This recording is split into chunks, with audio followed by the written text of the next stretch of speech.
এদিক দিয়ে বন্দর দেওয়ার একটা চুক্তি চলতে আছে।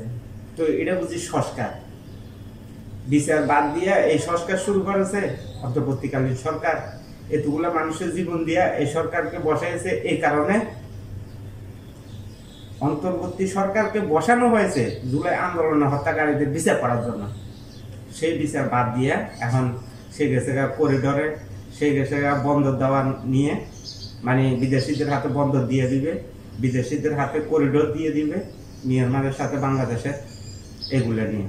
বাংলাদেশে প্রথম মব কালচার সৃষ্টি করেছিল কারা জানেন?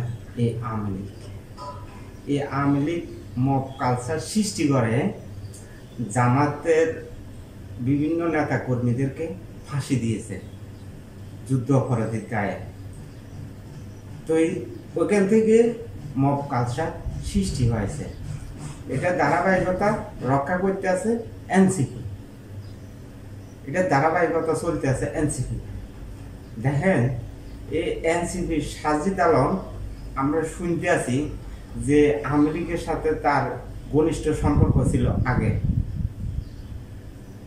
জুলাই আন্দোলনের আগে। এখন সে মব কালচার সৃষ্টি করে আওয়ামী লীগের নিবন্ধন বাতিল করেছে। আওয়ামী লীগ নিষিদ্ধের দাবিতে প্রধান উপদেষ্টার বাসভবনের সামনে টানা ১৯ ঘণ্টা বিক্ষোভ সমাবেশ করেছে এনসিপি। তাদের পক্ষে রায় দিয়েছে, এই কারণে তারা সন্তুষ্ট। ঢাকা সিটি কর্পোরেশনের মেয়র ইশরাক হোসেনকে তারা মেয়র হিসেবে মানতে রাজি নয়। যে জায়গায় আদালত রায় দিয়েছে ইশরাক হোসেনকে মেয়র হিসেবে, সেই জায়গায় তারা বলতেছে মব সৃষ্টি করে আদালত থেকে রায় নিয়েছে। চিন্তা করেন এই মব সৃষ্টিকারী কারা? যে মব সৃষ্টি করেছিল আওয়ামী লীগ, সে আওয়ামী লীগের দ্বারা বজায় রেখেছে কে? এই এনসিপির নেতারা সাজিদ আলম। মব কালচার সৃষ্টি করে আওয়ামী লীগের নিবন্ধন বাতিল করা হয়েছে। তো জুলাই আন্দোলনে এতগুলা মানুষ শহীদ হয়েছে, এতগুলা মানুষের ম্যান্ডেট নিয়ে অন্তর্বর্তী সরকার গঠন হয়েছে আদালতের রায়ের মাধ্যমে। তাইলে এই অন্তর্বর্তী সরকারের দায়িত্ব কি? প্রথমত অন্তর্বর্তী সরকারের দায়িত্ব ছিল যখন সরকার গঠন করেছে 1 মাসের ভিতরে এর ব্যবস্থা নেওয়া, যে গণহত্যার সাথে যারা জড়িত তাদের দ্রুত বিচার করা। এখন সেই বিচার বাদ দিয়ে সংস্কার শুরু করেছে। কি সংস্কার শুরু করেছে? আজকে 10 মাস, 9 মাস, 8 মাস, 1 বছর হয়ে যাচ্ছে। কি সংস্কারটা করেছে? আবার মিয়ানমারের সাথে করিডোরের একটা চলতে আছে, এদিক দিয়ে বন্দর দেওয়ার একটা চুক্তি চলতে আছে। তো এটা বুঝি সংস্কার। বিচার বাদ দিয়া এই সংস্কার শুরু করেছে অন্তর্বর্তীকালীন সরকার। এতগুলা মানুষের জীবন দিয়া এই সরকারকে বসাইছে। এই কারণে অন্তর্বর্তী সরকারকে বসানো হয়েছে জুলাই আন্দোলনে হত্যাকারীদের বিচার করার জন্য। সেই বিচার বাদ দিয়া এখন সে গেছে করিডরে, সে গেছে বন্দর দেওয়া নিয়ে, মানে বিদেশিদের হাতে বন্দর দিয়ে দিবে, বিদেশিদের হাতে করিডোর দিয়ে দিবে, মিয়ানমারের সাথে বাংলাদেশের, এগুলো নিয়ে। এখন এনসিপির নেতারা কেন ইশরাককে মেয়র হিসেবে মানতে চায় না? কারণ তাদের লোকজন আগে বসে রেখেছে এখানে। এখন যদি মেয়র হিসেবে যদি দায়িত্ব নেয় ইশরাক হোসেন, তাহলে তো তাদের লোকজন যে এখানে আছে এগুলা জানাজানি হয়ে যাবে, তাদের দুর্নীতির ব্যাপারে সবকিছু প্রকাশ হয়ে যাবে।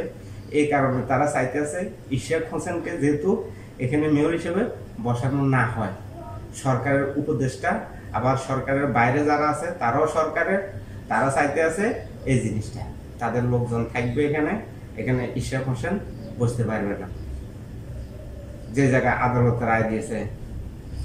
আবার এই রায়ের বিরুদ্ধে তারা রিট করেছে, আজকে রিট খারিজ হয়ে গেছে। এখন তারা আবার আপিল করবে। চিন্তা করছেন তারা এত কিছু ফাই করতে গিয়ে, টাকা পয়সা সবকিছু ফাই করতে গিয়ে। নাসিরউদ্দিন পাটোয়ারি বলতেছে বিএমপি নাকি আওয়ামী লীগের টাকা চলে।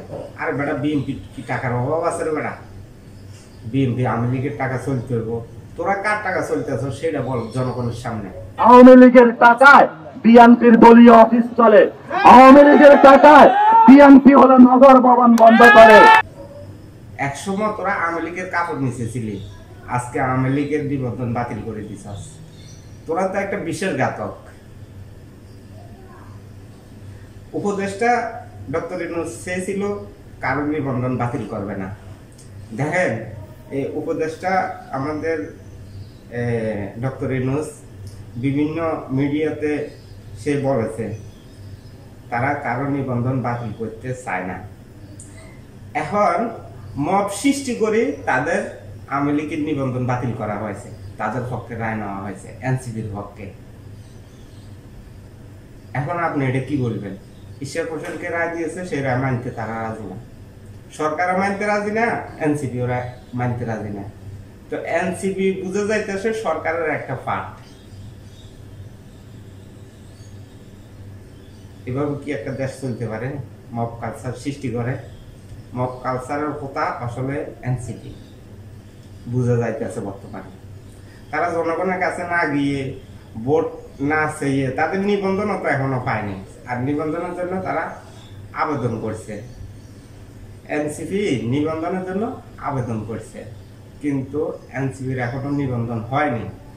যে দলটার এখনো নিবন্ধন হয়নি, যে দলটা মাত্র 3-4 মাস হয়েছে মাত্র জন্ম নিয়েছে, এই দলটা যদি এখন এত বিতর্কিত হয়ে যায়, ভবিষ্যতে তারা কি করবে আবার চিন্তা করেন। চাঁদাবাজি ও পুলিশের সাথে অসৎ আচরণের অভিযোগে মানিকগঞ্জে বৈষম্য বিরোধী ছাত্র আন্দোলনের 2 নেতাকে আটক করেছে পুলিশ।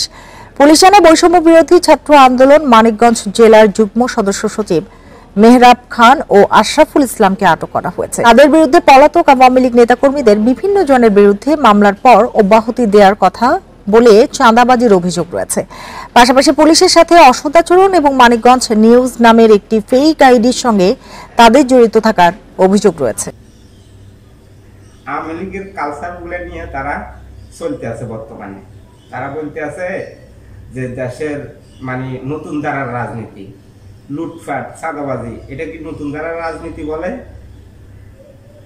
এটা তো নতুন ধারার রাজনীতি বলা না, এটা তো পুরানো ধারার রাজনীতি বলা হয়।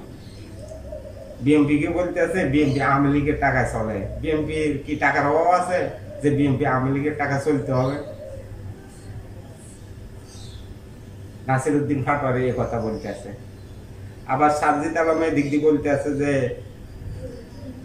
মব সৃষ্টি করে আদালত থেকে রায় নিয়েছে, সে আদালত রায় দিয়েছে,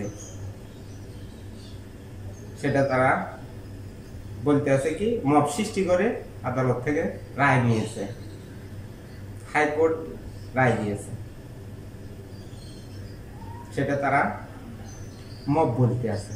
আর তাদেরটা ঠিক আছে,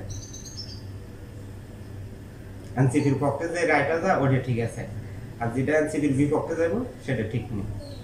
তো এটা কোনো রাজনীতি?